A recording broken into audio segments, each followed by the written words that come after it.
જ્યારે લંકામાં યુદ્ધની તૈયારી હાલી રહી છે ને,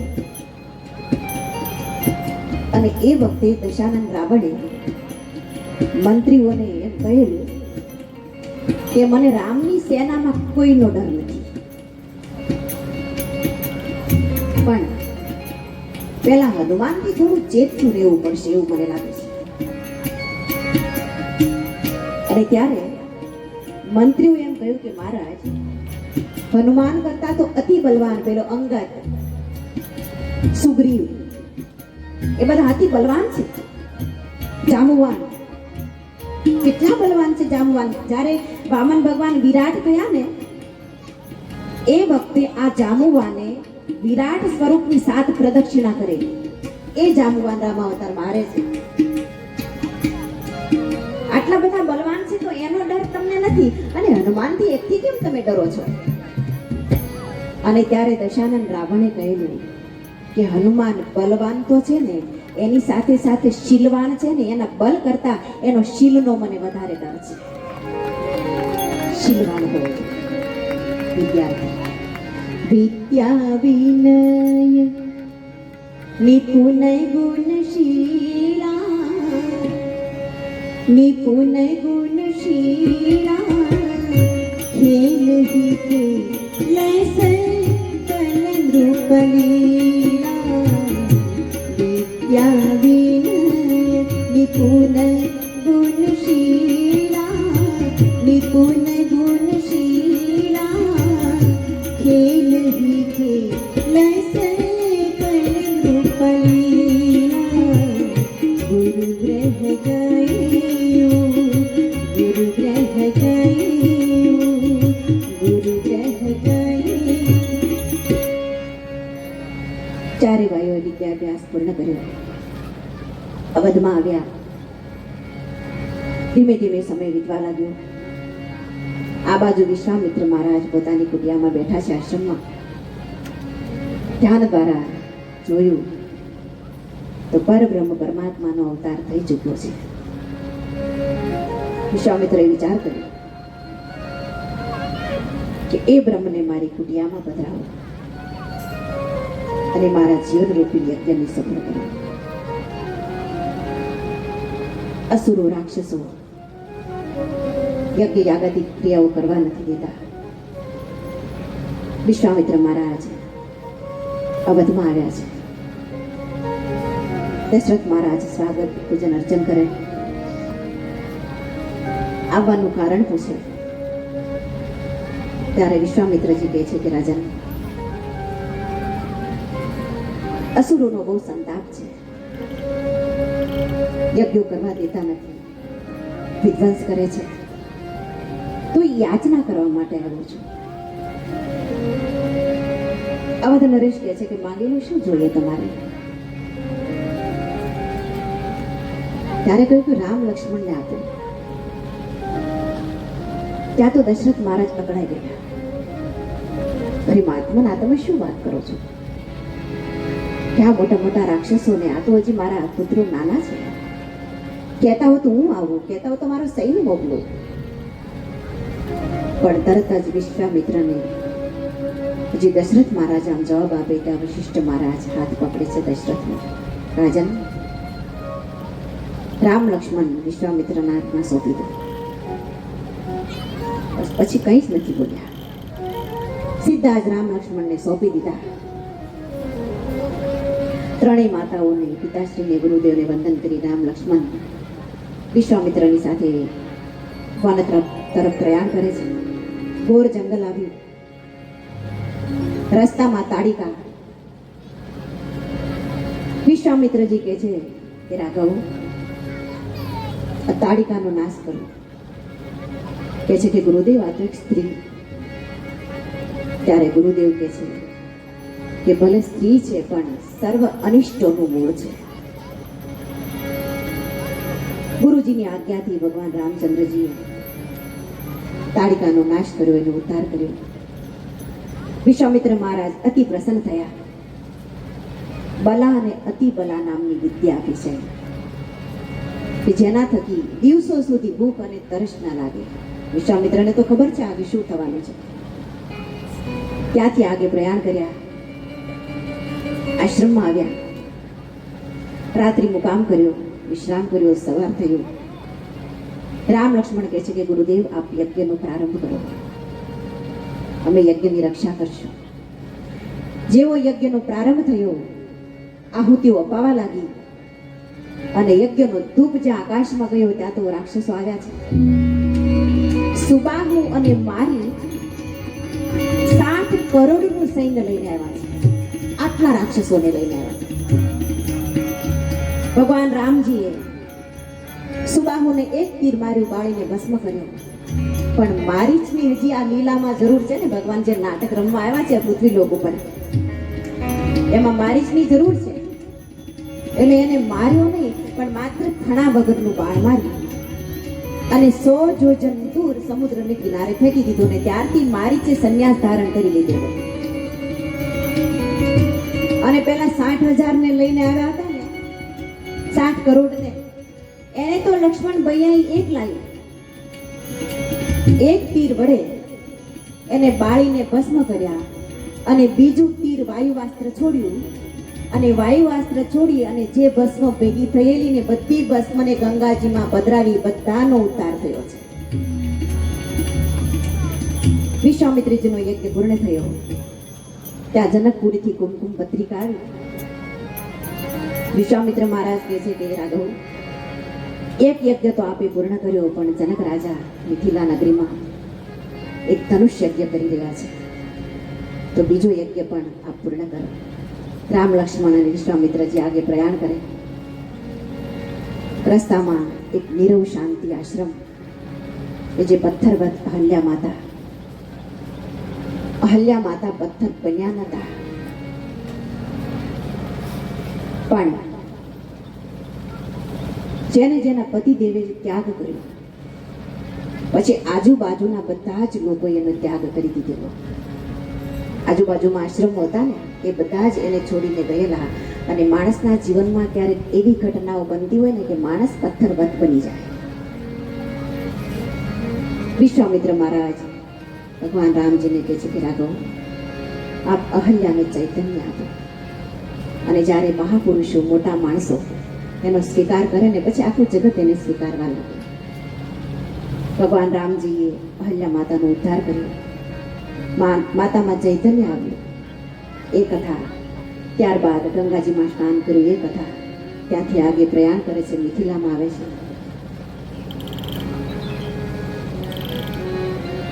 પુષ્પવાટિકામાં ઉતારો કરે છે. જનક મહારાજ સ્વાગત પૂજન અર્ચન કરે. બંને રાજકુમારોનું દર્શન કરી અને ધન્ય બન્યા, ચકિત થયા.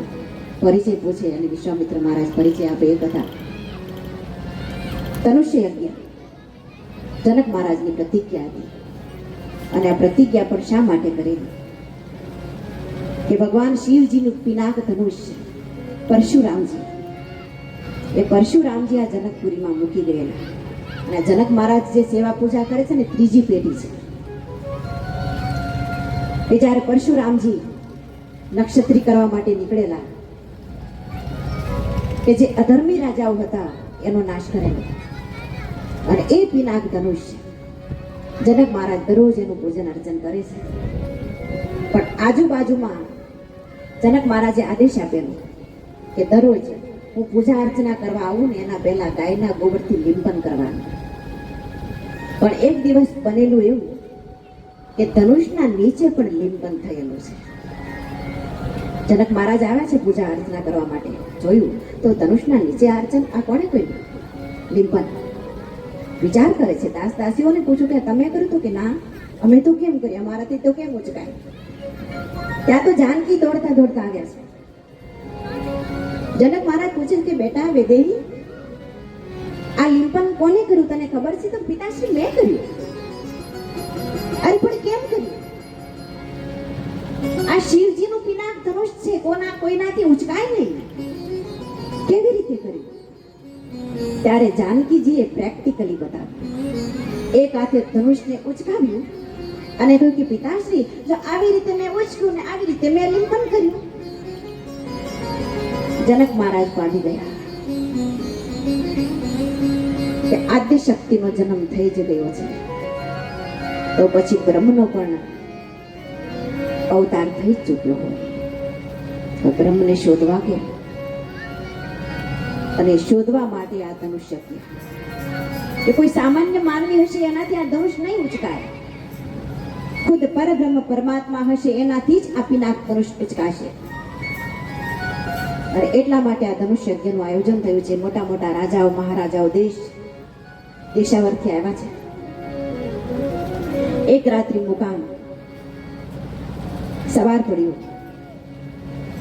અને મિથિલાનું દર્શન કરવા માટે પણ રામ લક્ષ્મણ જાય છે. આપણે આ કથા જાણીએ છીએ. પુષ્પ વાટિકામાં રામ લક્ષ્મણ ગુરુદેવના પૂજા માટે પુષ્પો ચૂંટવા માટે જાય છે. અને એ સમયે જાનકી માતા પણ ભવાની માતાની પૂજા અર્ચના કરવા માટે જાય છે. આપણે ત્યાં બધા રિવાજ હતા અને હજુ પણ છે કે કોઈ વરકન્યાના લગ્ન થતા હોય ત્યારે આપણા ગ્રામ દેવતાઓ હોય છે, કોઈ દેવી દેવતાઓ એના આશીર્વાદ લેવા માટે વરકન્યા જતા હોય છે. તો જાનકી મૈયા પણ ગયા છે, મા ભવાનીની પૂજા અર્ચના કરે છે.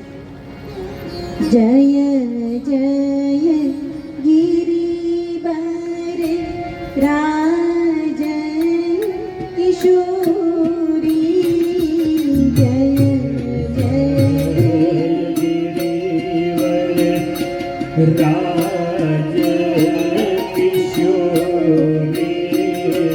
જય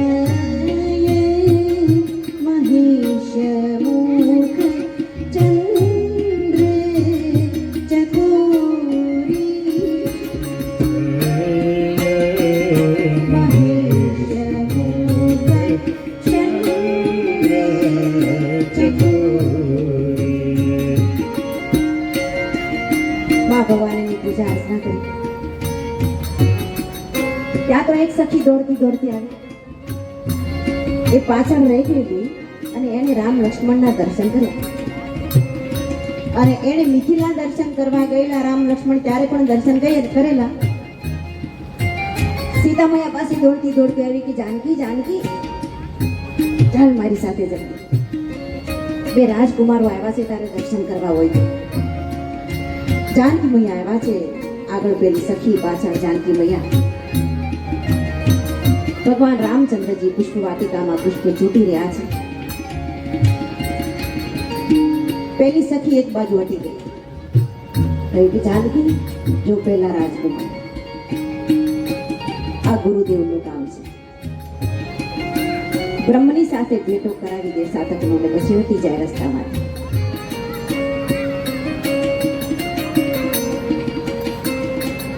જાનકી મૈયાએ રામજીનું દર્શન કર્યું, ઓળખી ગયા બ્રહ્મને. તો આદ્ય શક્તિ છે, આ જગત જન્મી છે. પણ અંદરથી થોડી ચિંતા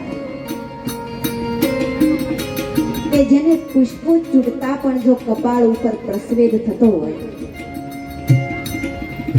આટલી જેનામાં કોમળતા હોય, તો પછી ધનુષને તો કેમ ઉચકાવશે? આ માને ચિંતા થઈ છે. જાનકી મૈયા વળી પાછા આવ્યા છે માના મંદિરમાં, માને પ્રાર્થના કરે છે. અને ભવાની માતાના ગળામાં જે પુષ્પનો હાર છે એ જાનકી મૈયાના ગળામાં માએ આશીર્વાદ આપ્યા છે. મનુજા હીરા ચેઉર્મિલઈ સોબર સહજ સુંદર સાવરું, કરુણા નિધાન સુજાન શીલ સ્નેહ જાન તરાવરું. જાનકી મૈયાના આશીર્વાદ મળ્યા. આ બાજુ ધનુષ મંડપ, યજ્ઞ મંડપમાં દેશ દેશાવરથી મોટા મોટા રાજાઓ મહારાજાઓ આવ્યા છે. સૌ પોતપોતાના સ્થાન ઉપર બેસી ગયા છે.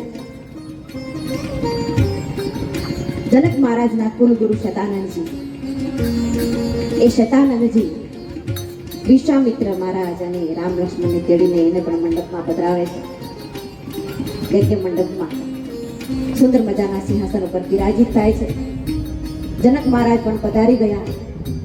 બંદીજનો બિરદાવલી ગાવા લાગ્યા છે. અને પછી ઘોષણા થઈ, હે દેશ દેશાવરથી આવેલા રાજાઓ મહારાજાઓ, જનક મહારાજની પ્રતિજ્ઞા છે, જે કોઈ રાજા ભગવાન શિવજીનું આ પિનાક ધનુષ એને ઉઠાવશે, એને વૈદેહી વરમાળ આરોપિત કરશે. એક પછી એક રાજાઓ મહારાજાઓ ઉભા થવા લાગ્યા, પણ પિનાક ધનુષ તલવાર ખસ્યું નહીં. કહેવાય છે કે દશાનંદ રાવણ પણ આવેલો. આ કથા તો બહુ લાંબી, પણ અહીં તો નહીં લેવાની, વળી ભવિષ્યમાં ક્યારેક બાપા અવસર આપશે તો. એનાથી પણ ઉચકાયું નતું. પછી તો એક સાથે ભૂપ સહસ્ર એક હી બારા માનસમાં લખ્યું છે કે એક સાથે 10,000 રાજાઓ ઉભા થયા છે. તો કદાચ 10,000 રાજાઓ ઉભા થયા અને ધનુષ ઉચકાઈ જાય તો જનક રાજા કોની હારી પરણાવે? પણ એમ નહીં, સહસ્ત્રાર્જુન પણ આવેલું, યાની દશાનંદ પણ આવેલું, પણ એનાથી પણ ધનુષ ઉચકાયું નતું. કોઈ રાજા ધનુષ ઉચકી ન શક્યા. જનક મહારાજ થોડા અકળાયા છે, ક્રોધિત થયા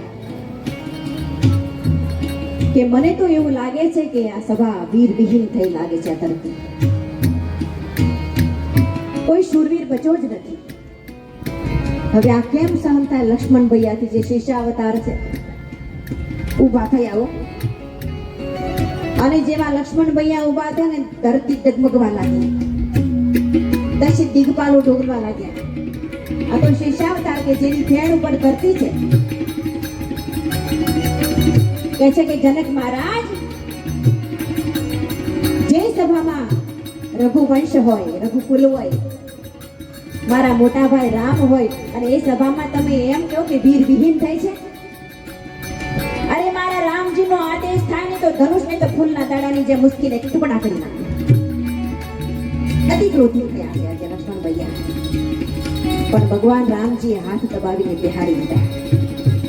કહે છે કે લખન, થોડું શાંત થા. અને ત્યાં તો વિશ્વામિત્ર મહારાજ હાથ ઊંચો કર્યો છે અને રામજીના પીઠ ઉપર કહે છે કે રાઘવ, ઉઠવું રામ બંજવ હો ચાપા, મેટહુ તાત જનક પરિતાપા. હે રાઘવ, ઉઠો. જે જનક મહારાજને પરિતાપ થયો છે એને શાંત કરો. ભગવાન રામચંદ્રજી ઉભા થયા, ગુરુદેવને વંદન કર્યા, મનોમન માતા પિતાને વશિષ્ઠ મહારાજને વંદન કર્યા, જનક મહારાજને પણ વંદન કર્યા. ધીમે ધીમે આવ્યા છે ધનુષ પાસે. સૌ પ્રથમ તો પિનાક ધનુષની પ્રદક્ષિણા કરી છે ભગવાને. આ તમે વિવેક જુઓ. એ તો કેટલાય રાજા ઉભા થયા, સીધા જકડતાથી આવતા હતા, અને ઉંચકવાનો પ્રયત્ન કરે ને ધૂળ ચાટતો થઈ જાય ને નીકળી જાય. જીવનમાં વિવેક બહુ જરૂરી છે. પ્રદક્ષિણા કરી ભગવાને. મર્યાદા પુરુષોત્તમ છે. વીજળીનો જેમ ચમકારો થાય એટલી ક્ષણમાં, એટલી પલમાં ભગવાન રામચંદ્રજી ધનુષ ઉચકી લીધું, અને પેલી ધનુષની દોરી હોય એ બીજા છેડામાં પરોવા જાય ત્યાં તો ગડડ ઘૂસ કરતું ધનુષ તૂટ્યું. બોલી રામચંદ્ર ભગવાન કી જય. આકાશમાંથી પુષ્પ વૃષ્ટિ કરી દેવતાઓએ. જાનકી મૈયાએ પુષ્પમાળા આરોપિત કરી, અને પછી તો પરશુરામજી પણ આવે છે. એ કથા પણ આપણે જાણીએ છીએ. કુમકુમ પત્રિકા તૈયાર થઈ, અવધમાં પત્રિકા ગઈ છે.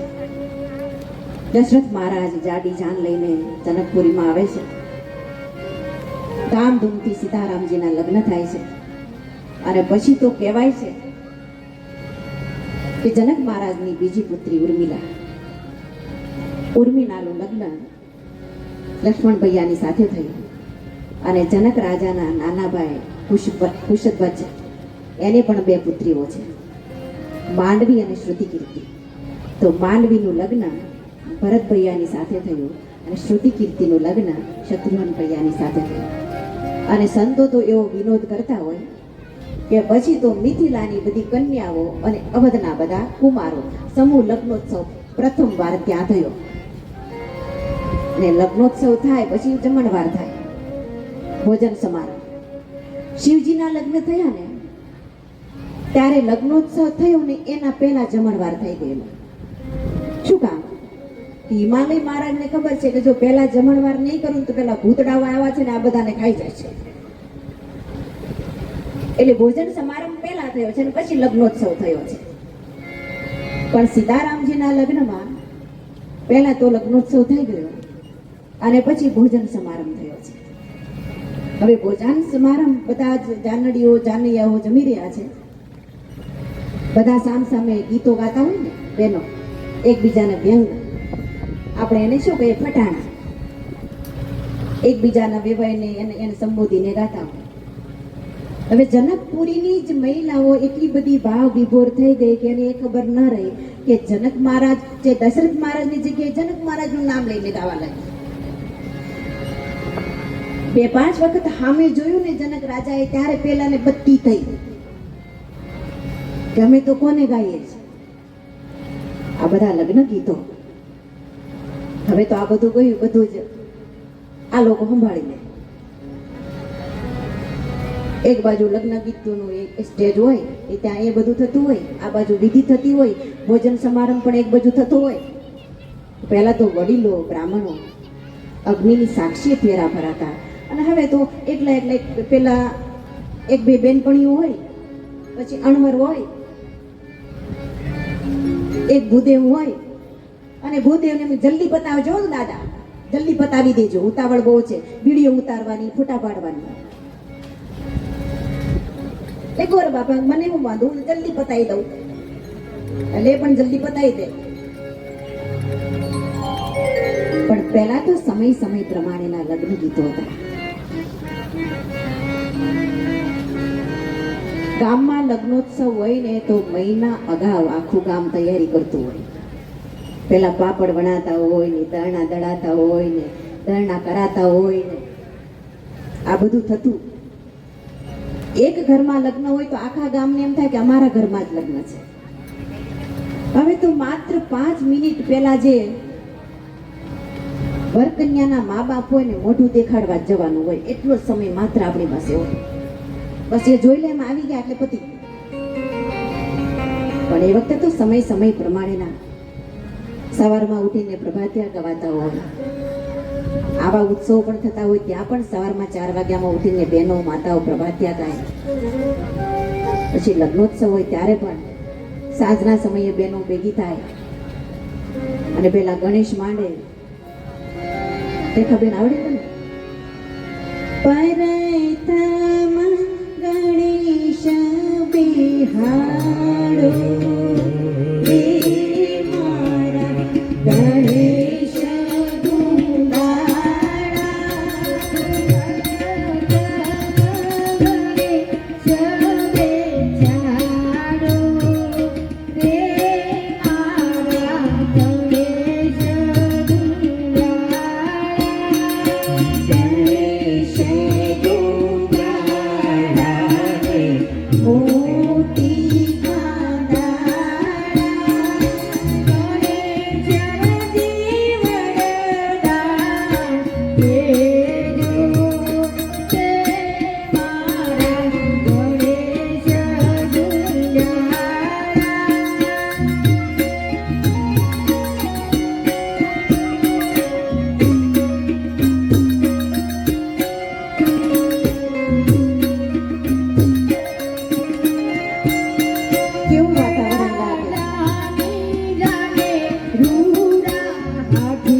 હજી પણ છે. પણ પેલા જાનડીઓ ને માનવીઓ ગાતી એ બધું ગયું, પણ અમારે આ સ્ટાફ બધું ગાતો.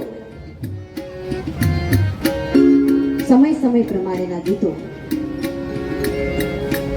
એમાં બસ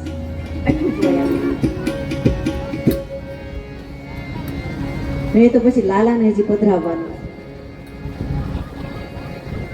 એ ઉતાવળો થયો છે ને આમાં પછી રામજી પણ છે. સમય પ્રમાણેના ગીતો. જ્યારે કન્યા વિદાયનો સમય હોય અને એ સમયનું પણ કન્યા વિદાયનું પણ ગીત છે. પંચનામી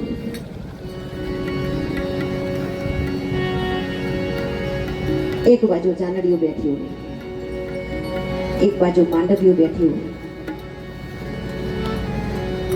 અને જે કન્યાનો વિદાયનો સમય હોય એ દીકરી રડતી હોય, પોતાના બાપને મળતી હોય, ભાઈને મળતી હોય. એ સમય એક એવો સમય છે કે ગમે તેવો કઠોર હૃદયનો માનવી હોય ને એ પણ પીગળી જાય. દરેકની આંખમાં આહુડા હોય. અને એ પેલો ઢોલી જ્યારે ઢોલની દાંડીઓ મારતો હોય ને ક્યાંય ના ક્યાંય આપણે સાંભળીએ ને આપણને ખબર પડી જાય કે હવે કન્યા વિદાયનો સમય થઈ ગયો. એ ઢોલ પણ એવી રીતે જ વાગતો હોય કે જાણે આપણા હૃદયને અડતો હોય.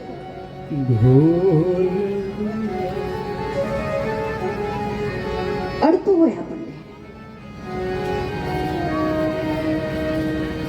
તો છે ભલે કન્યા વિદાયનું ગીત,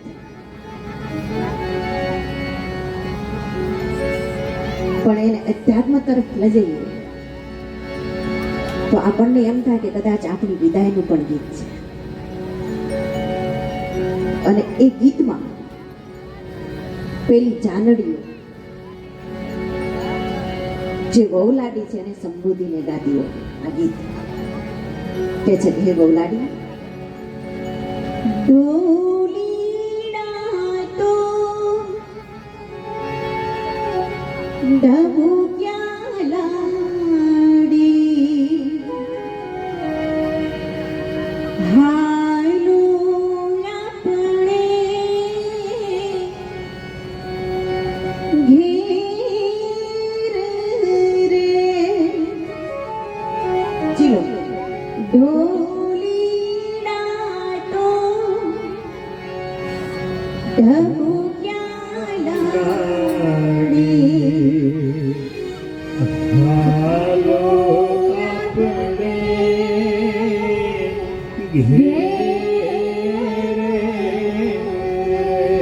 ત્યારે બીજી પંક્તિમાં પેલી વહુલાડી શું કે છે કન્યા, ઉભા રહ્યો તો માંગુ મારા દાદા પાસે શીખ રે. ઘડી ગયું એર્યો તો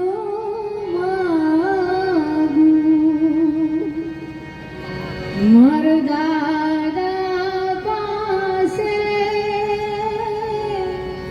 શીખ રે. આ ગીતની પંક્તિમાં પેલી દીકરી એમ કે તમે થોડી વાર ઉભા રહી જાઓ, મારા પિતાશ્રી પાસેથી થોડી શિખામણ લઈ લઉં. અહીં તમે જો પિતા પુત્રીનો નિસ્વાર્થ સંબંધ. નહીં તો આપણા ઉપનિષદનું પણ વાક્ય છે માતૃદેવો ભવ. પહેલા માં આવે અને પછી પિતૃદેવો ભવ, પછી પિતા આવે.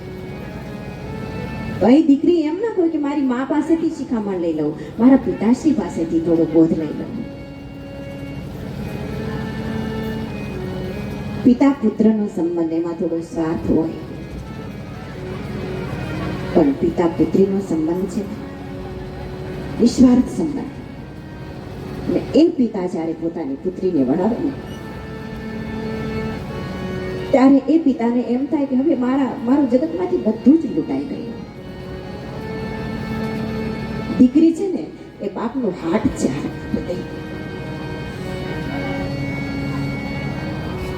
મારી દીકરીઓને ખાસ વિનંતી કરું છું, એક પીઠ ઉપરથી, ધર્મપીઠ પરથી,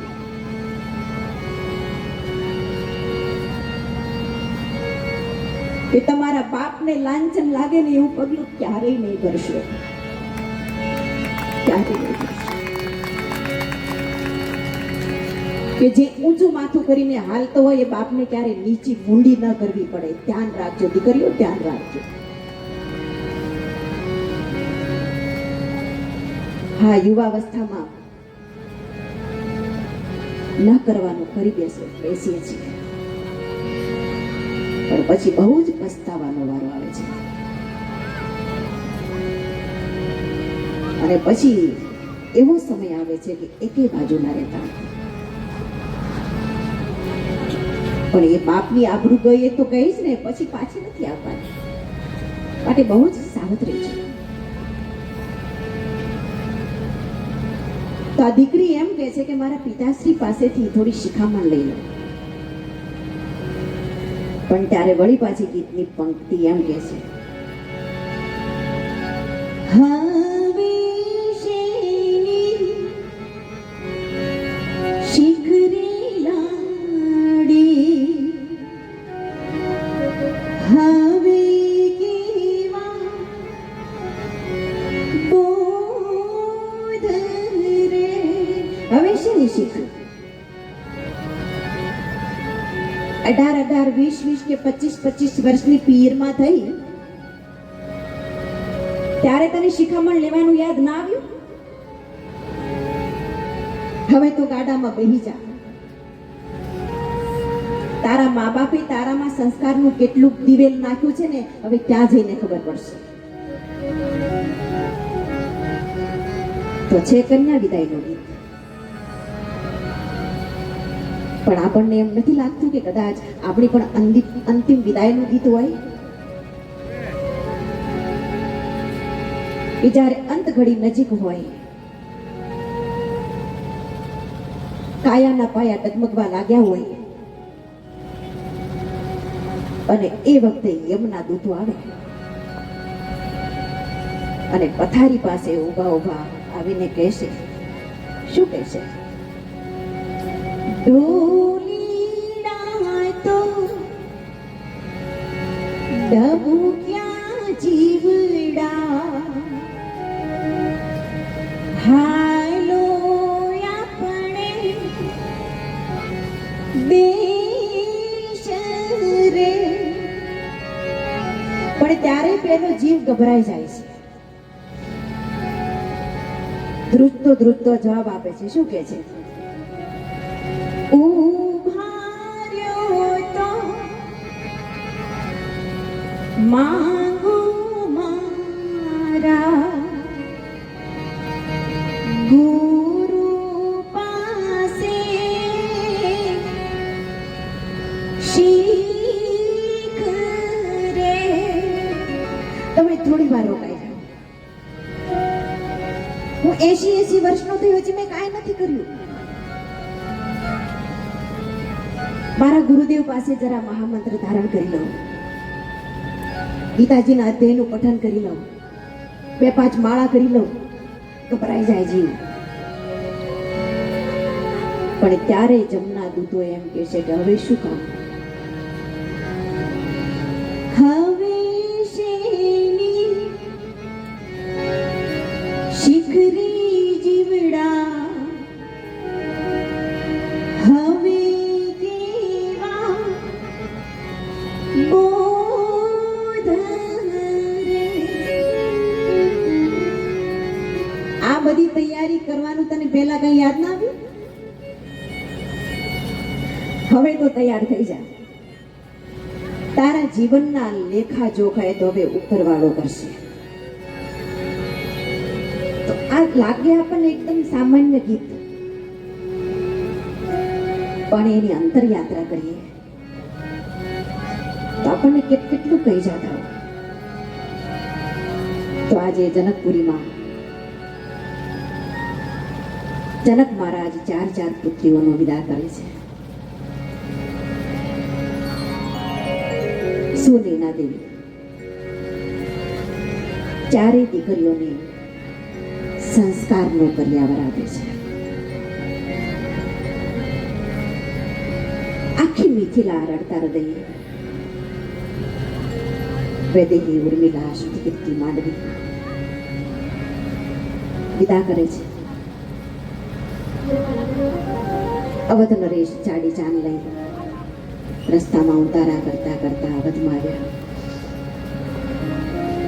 3 માતાઓ 4 દંપતીઓના પોખણા કરે. ધીમે ધીમે સમય વીતવા લાગ્યો.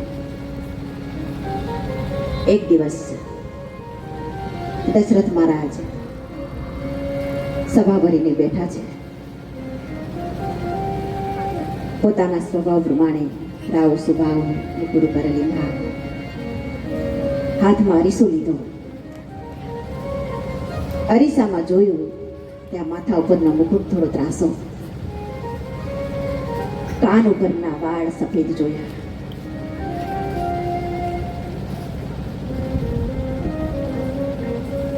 તરત જ ચેતી ગયા કે હજુ તો મુકુટ ત્રાસો થયો છે, પડ્યો નથી ને. ત્યાં અવધની સુકાન મારા રામને હોપી દો. આ દરેક વડીલોએ આ કરવા જેવું છે.